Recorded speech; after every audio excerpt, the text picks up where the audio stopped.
Olá, seja muito bem-vindo. Eu sou o Anderson Silva, fundador do Centro Educacional 7 de Setembro, que hoje é a maior plataforma de cursos gratuitos do Brasil. Aqui você encontrará educação acessível com a melhor qualidade de áudio e vídeo do mercado. Parabéns, você já está inscrito no curso. É muito importante que você permaneça no grupo. Não saia dele.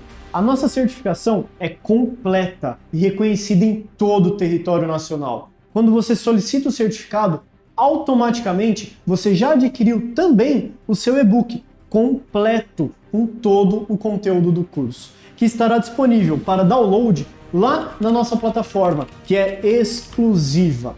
Para isso, existe uma pequena taxa, mas fique tranquilo, o certificado não é obrigatório. Todas as aulas são 100% gratuitas. Depois, dá uma conferida lá na imagem do grupo, pois lá temos todos os prazos. Não sabemos quando haverá uma nova turma desse curso. Então, aproveite a oportunidade. Que Deus te abençoe.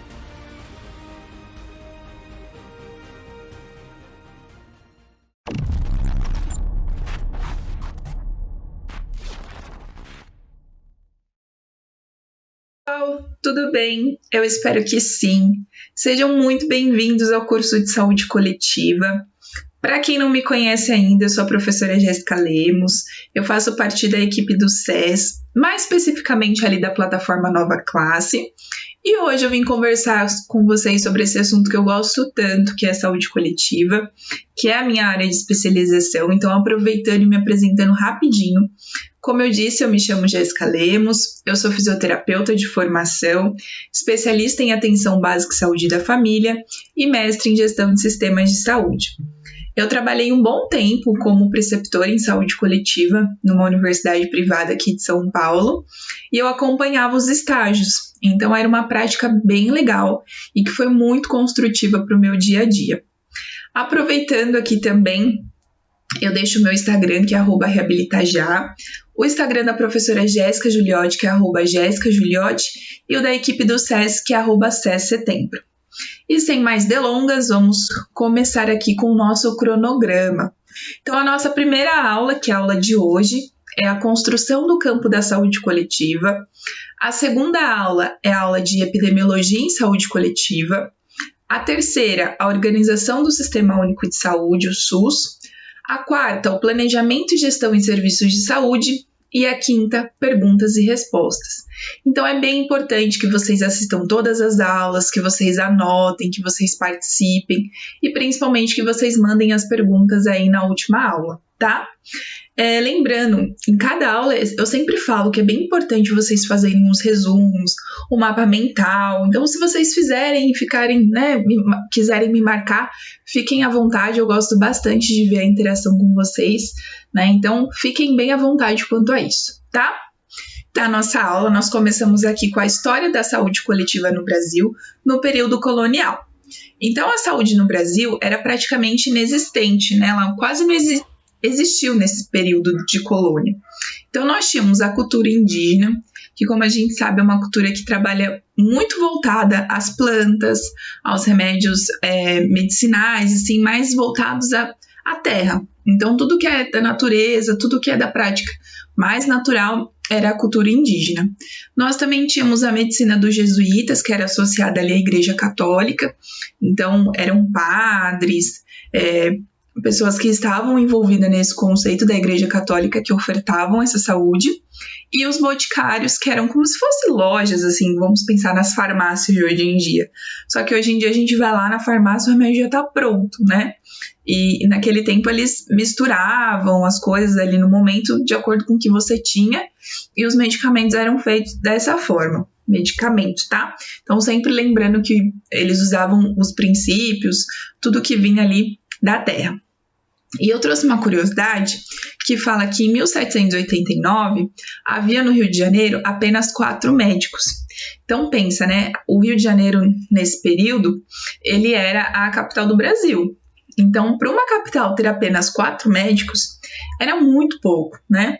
E essa população, ela tinha, por exemplo, quando a gente pensa na cultura indígena, nos escravos, eles tinham muito... eles pensavam bastante nessa questão em relação à desconfiança. Então, eles não acreditavam muito na medicina da forma como ela era ofertada, porque eles não conheciam, era uma novidade. Então, eles acreditavam muito mais naquilo, por exemplo, a cultura indígena no pajé, do que no médico.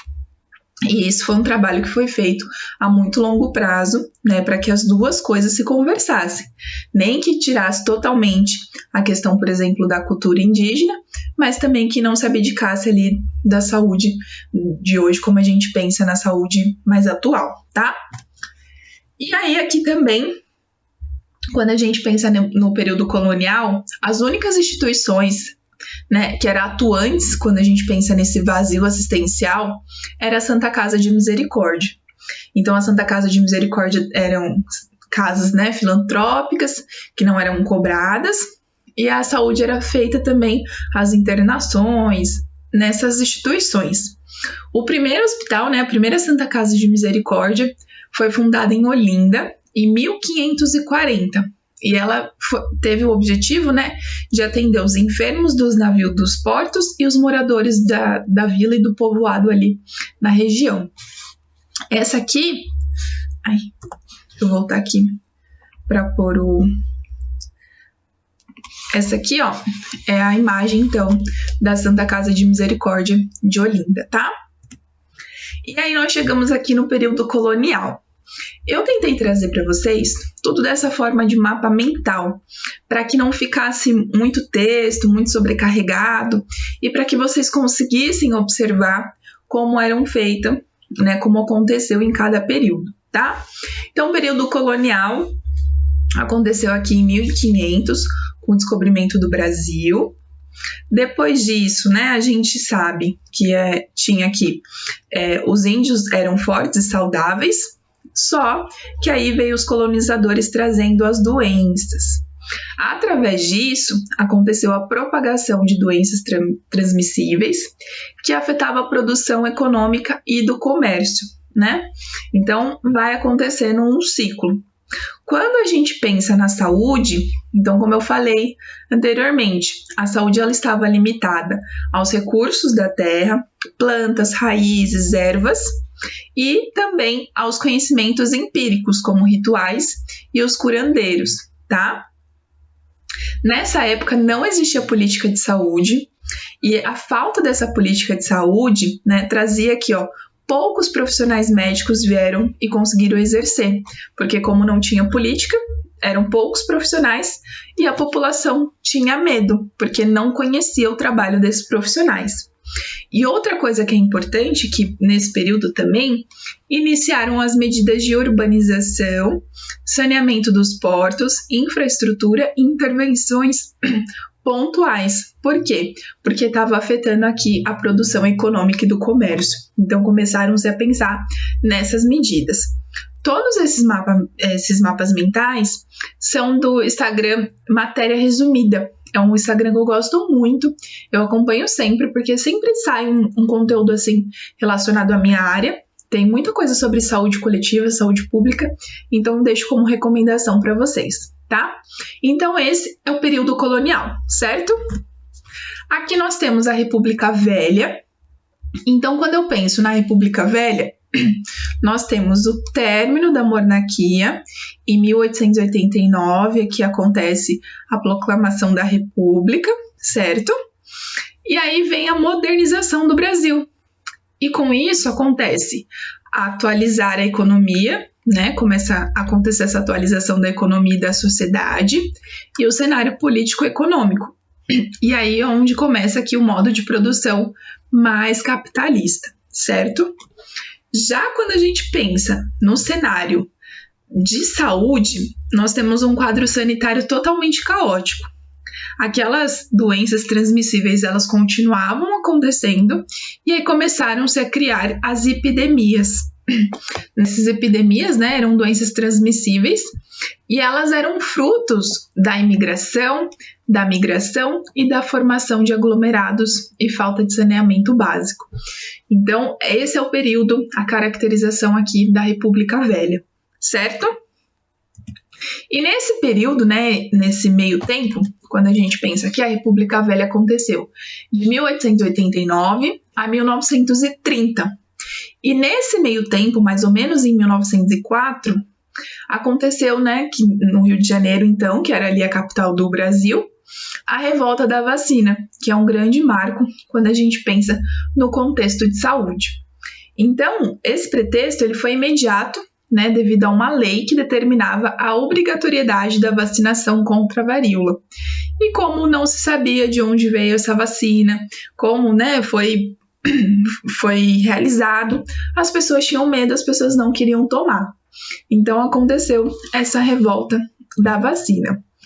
Vale marcar aqui, né, trazer como ponto da aula que essa lei, quando eles pensaram aqui nessa lei, nessa obrigatoriedade, o projeto exigiu comprovante de vacinação para realização de matrículas nas escolas, obtenção de empregos, viagens, hospedagens e casamentos, e previa-se também o pagamento de multas para quem resistisse à vacinação. E embora, né, a vacinação ela tenha sido obrigatória e tenha sido deflagradora aí da revolta, logo os protestos eles passaram a se dirigir aos serviços públicos em geral e aos representantes do governo, em especial contra as forças repressivas. Então é um cenário que a gente consegue ver atualmente, né? Hoje já se fala muito, quando a gente pensa no Covid, por exemplo, do comprovante de vacinação nas empresas, escolas, estão falando, né, da reabertura, por exemplo, para eventos, então tem que levar a comprovação. Então, é um período que é um pouco similar quando a gente pensa nessa questão e também pensando nessas forças ali mais repressivas. Então, é um período que tem uma certa similaridade com o que a gente está vivendo agora, em questão de epidemia, de pandemia e dessa questão de não saber, né, a vacinação. Então, imagine hoje o tanto de fake news que já rola em relação à vacina. As pessoas já têm dúvidas, as pessoas já trazem, né, muitas notícias que não são verdadeiras com esse meio todo de comunicação que a gente tem. Imagina nesse período que não existe internet, né, que a comunicação era muito falha ainda, então demorava-se para chegar as notícias, a comunicação em si. Então era um período ali muito difícil em relação à comunicação, tá? Começa a mudar a partir da Revolução de 1930. Foi criado o Ministério da Educação e da Saúde. Quanto ao Ministério da Saúde, ele começou a adotar as medidas sanitárias, como uma criação de órgãos ao combate das endemias, mas ainda não era um modelo muito preventista, um modelo que se trabalha, por exemplo, hoje em dia, mas começou-se a criar, a adotar essas medidas aos poucos, e foi vinculado à saúde e educação. E o Ministério acabou priorizando ali a educação e a saúde continuou com investimentos baixos ainda em relação ao que se precisava na época, tá? E aí nós damos continuidade à saúde durante o regime militar. Então ali nós tivemos o período colonial, voltando aqui para vocês verem, nós tivemos o período colonial, o período da República Velha. Nesse meio tempo aconteceu ali a revolta da vacina e aí depois nós temos aqui o regime militar. Então, durante o regime militar, né, teve um caráter bem de ditadura e repressivo, tá? Imposição de força policial e militar. Nesse período, a ênfase ainda era numa assistência médica curativista. Então, como eu falei, por mais que começaram-se a pensar nessas epidemias, ainda não se tinha um modelo de saúde preventista. Então, aqui, ó, não tinha campanha de prevenção e promoção, a desvalorização da saúde pública, o Ministério da Saúde fica em segundo plano e sem poderes ou privilégios políticos, tá? Nessa época também, o que acontece? A unificação, quando a gente pensa na parte preventista ali da Previdência Social. Então, aconteceu a unificação e a criação do INHAMPS, tá? Então, que é o Instituto Nacional de Previdência Social. E quando a gente pensa nesse instituto, a gente pensa num atendimento, num caráter mais excludente. Por quê? A saúde nessa época, ela só era ofertada às pessoas que trabalhavam de carteira assinada. Então tinha, por exemplo, o hospital do bancário. Então o bancário passava naquele hospital. Quem não trabalhava como bancário e não tinha carteira assinada, por exemplo, não poderia passar. É um exemplo, tá, gente? Então, pensar que nesse período as pessoas só tinham acesso à saúde se elas trabalhassem de carteira assinada. Caso contrário, elas dependiam da Santa Casa de Misericórdia, que nós já falamos anteriormente, tá? Aqui, pensando anteriormente ao SUS. Então, eu fiz um resumão para vocês. O Brasil, ele seguiu um modelo de saúde onde apenas alguns grupos da sociedade tinham acesso à assistência. O direito de fazer consultas, exames e cirurgias era controlado pelo Ministério da Previdência e pela Assistência Social, e o restante da população dependia das instituições filantrópicas, como a Santa Casa de Misericórdia. E o modelo de saúde era um modelo de medicina curativista. Quando a gente pensa no modelo de saúde curativista, a gente pensa que espera-se ficar doente para depois tratar, né? E não como acontece hoje, por exemplo, quando a gente pensa na atenção básica. Eu vou para o meu território, eu estou vendo que X doença é um potencial, então eu já vou fazer prevenções de ação ali para que não ocorra, ou para que, se ocorrer, né, ocorra de uma forma menor, reduzida, sem grandes danos. Então, esse é o grande diferencial aí anteriormente ao SUS, tá? E aí um grande marco na saúde do SUS, no Sistema Único de Saúde, é a Constituição da República Federativa do Brasil. Será que travou? Não.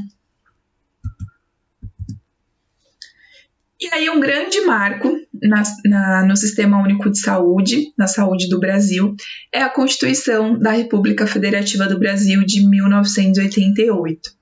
Então, depois de toda aquela loucura que aconteceu, de todos aqueles períodos, quando a gente pensa, e quando que a saúde começou a acontecer realmente? Ela teve um grande marco, um grande início na Constituição de 1988. Isso aqui cai em muita prova de residência, prova de concurso, em relação à Constituição de 1988, tá? Porque o artigo 196 traz que saúde é um direito de todos e dever do Estado, garantido mediante políticas sociais e econômicas que visem a redução do risco de doenças e de outros agravos e ao acesso universal, igualitário e às ações de serviços para sua promoção, proteção e recuperação. Então, esse é um grande marco. O artigo 196 da Constituição de 1988 é aí onde começa a falar, então a gente precisa ofertar, né, saúde para todos, é um direito de todos, e é dever do Estado ofertar essa saúde. E como que vai ser isso? Vai ser garantido mediante políticas públicas, sociais e econômicas, pensando em reduzir os riscos das doenças e agravos, com acesso universal, igualitário, pensando em promoção, proteção e recuperação à saúde, tá? Dando continuidade à nossa aula, não teria como a gente pensar nessa primeira aula se a gente não trouxesse as definições de saúde coletiva. Então, eu trouxe alguma delas. A primeira é de 1999, que diz que a saúde coletiva é caracterizada como um campo de conhecimento e âmbito próprio de práticas, que a saúde coletiva pode ser considerada como um campo de conhecimento de natureza interdisciplinar, cujas disciplinas básicas são epidemiologia, o planejamento e administração de saúde e as ciências sociais em saúde. Pontos importantes aqui, né? Quando eu penso nesse campo de conhecimento e âmbito próprio das práticas, eu vou pensar muito nesse conhecimento de natureza interdisciplinar, porque não tem como fazer a construção da saúde coletiva se eu não tiver uma equipe que trabalhe de forma multidisciplinar, que trabalhe nesse contexto multidisciplinar, que o gestor converse com o profissional, que o profissional converse com o usuário e vice-versa. E aí, através disso, né, dessa comunicação interdisciplinar, eu vou conseguir o levantamento epidemiológico, eu vou conseguir os dados, o planejamento e as ciências sociais em saúde. E também vale ressaltar que, por exemplo, não adianta, às vezes, eu ter o levantamento desses dados se eu não tenho planejamento e administração, porque aí fica uma coisa vaga. Ou se, por exemplo, eu tenho uma boa equipe de planejamento, de administração, mas aí eu não tenho uma boa equipe de epidemiologia. Então, eu preciso da comunicação e da colaboração de todos, tá? E aqui tem uma outra definição que diz que recentemente a publicação que examina a saúde coletiva com qualificação de campo foi relativizada. Então, considera-se que saúde coletiva pode ser denominada como área ou como espaço social. Então, é essa construção. Ela não vai ser apenas um campo onde algumas pessoas vão trabalhar, vão estudar. Não, ela vai ser uma área que as pessoas vão frequentar, um espaço social que as pessoas vão construir em conjunto. Então, é bem importante que a gente pense bastante nesse contexto de espaço social, de área, né? A área da saúde coletiva, o campo da saúde coletiva, certo? E aí aqui temos a construção do campo da saúde coletiva visto por Nunes. Então, em 1994, ele apresentou 3 emergências compostas ali, foram 3 momentos compostos na saúde coletiva. Então, o primeiro momento, ele é denominado pela fase pré-saúde coletiva, que durou os primeiros 15 anos a partir de 1955 e foi marcado pela instauração do projeto preventista. O segundo momento ocorre até o momento dos anos de 1970 e ele é denominado como a fase de medicina social. E o terceiro momento ocorre no final dos anos de 1970 até pelo menos 1994, que onde o autor conseguiu, terminar de escrever o artigo Saúde Coletiva, História de uma Ideia e de um Conceito. Então eu deixei aqui para vocês o link para vocês acessarem esse artigo, porque eu deixo como lição de casa, hein? Então é para vocês acessarem, assistirem, ou lerem, para que vocês tenham uma ideia mesmo, para que vocês entendam mais profundamente sobre a construção da saúde coletiva, certo? Combinado? Então deixo aqui para vocês. Por que estudar saúde coletiva? Qual o objetivo? Então, o artigo de Silva de 2019, ele traz 3 pontos bem importantes em relação ao porquê estudar saúde coletiva. O primeiro é devido ao estado de saúde da população ou condições de saúde de grupos populacionais específicos e tendências gerais do ponto de vista epidemiológico, demográfico, social e cultural. Então, quando eu estou atendendo um usuário, eu não vou pensar apenas nele. É claro, eu vou pensar nele, na doença. Eu vou pensar nele na sua singularidade, na sua integridade. Eu vou pensar que esse indivíduo ele faz parte de um grupo, de uma população, de uma comunidade, e que esse indivíduo vai me trazer dados epidemiológicos, demográficos, sociais e culturais. E que aí eu vou conseguir fazer ali um estado do meu território, eu vou conseguir fazer um levantamento de dados. Então, esse é o primeiro ponto quando eu penso no porquê estudar a saúde coletiva. O segundo ponto é, diante dos serviços de saúde, enquanto instituições de diferentes níveis de complexidade, da UBS até o hospital especializado, então de todos os níveis, abrangendo o estudo do processo de trabalho em saúde, a formulação e implementação de políticas de saúde, bem como a avaliação de planos, programas, tecnologias utilizadas na atenção em saúde. Então, quando eu penso em por que estudar saúde coletiva, mesmo que eu seja um profissional do 3º nível, eu preciso estudar saúde coletiva. Por quê? Porque as instituições precisam falar a mesma língua.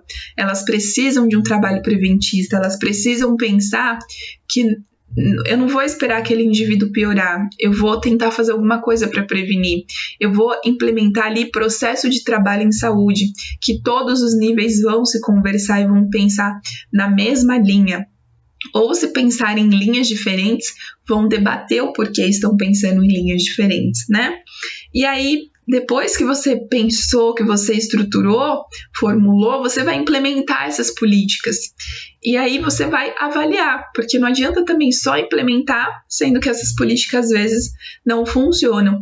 Então eu preciso pensar no processo de trabalho, pensando em formulação, implementação, avaliação, né? E também nas tecnologias que eu estou implementando naquele serviço.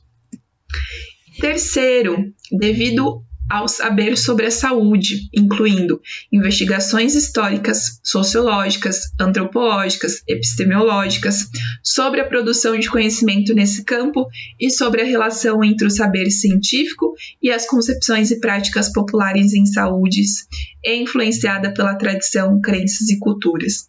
Então, aqui um ponto, acho que um exemplo bem claro, assim, é a saúde indígena. Então, quando eu penso na população indígena, é pensar que essa população tem as suas tradições, as suas crenças, as suas culturas. E eu preciso juntar isso com o saber científico, porque eu não posso simplesmente chegar e falar, olha, vai ser feito dessa forma. Não, as coisas precisam ser conversadas. Eu preciso entender o porquê é feito daquela forma, o porquê eles não querem fazer. Então, precisa ser uma construção. Eu trago muito essa palavra, construção. A saúde coletiva ela é construída diariamente com as populações, com o indivíduo, com os serviços, com os profissionais, tá? Então aqui é o terceiro ponto do porquê estudar a saúde coletiva. E aí eu finalizo com essa frase, que é uma das mais citadas, né, quando a gente pensa na definição de saúde pública, que foi apresentada pelo americano Charles. Ele é o fundador do Departamento de Saúde Pública da Universidade de Yale. E ele falou isso em 1920. Então ele traz a arte e a ciência de prevenir a doença, prolongar a vida, promover a saúde e a eficiência física e mental, mediante o esforço organizado da comunidade, abrangendo o saneamento do meio, o controle das infecções, a educação dos indivíduos nos princípios de higiene pessoal, a organização de serviços médicos e de enfermagem para o diagnóstico precoce e pronto tratamento das doenças, e o desenvolvimento de uma estrutura social que assegure a cada indivíduo na sociedade um padrão de vida adequado à manutenção da saúde. Eu até tentei grifar alguma parte assim para que fosse mais importante, mas eu acho que essa frase fecha muito bem essa aula. Então, quando eu penso na arte e na ciência de prevenir essa doença, de prolongar a vida, de promover a saúde física e mental, que eu penso ali mediante aos esforços da comunidade, então é um trabalho, é uma construção, e isso vai abranger o saneamento, o controle das infecções, educação desse indivíduo, né? E isso vai acontecer por meio de higiene pessoal, organização dos serviços, o trabalho precoce, o pronto atendimento. Então, é uma construção. A saúde, quando a gente pensa nessa saúde preventista, na prevenção e promoção à saúde, eu penso numa construção. Eu penso na manutenção da saúde, eu penso na arte e na ciência, né, de uma forma em conjunto, porque a arte vem muito ligado à cultura, né, ao que aqueles indivíduos já viveram, e a ciência, o que os estudos, né, o que a gente costuma ver, por exemplo, na faculdade, nos cursos. Então é uma junção de tudo, tá? Aqui eu deixo para vocês as referências que eu utilizei na aula. Caso vocês precisem de alguma coisa, pode me mandar um direct, fiquem bem à vontade. Eu agradeço muito a vocês, o Centro Educacional 7 de Setembro, pela parceria. Espero que vocês tenham aproveitado muito a aula. Qualquer coisa eu estou à disposição. Não esqueçam, se vocês fizerem resuminhos, algumas coisas, me marquem lá no Instagram para eu ver. E é isso. Obrigado, fiquem com Deus e até a próxima aula. Tchau, tchau!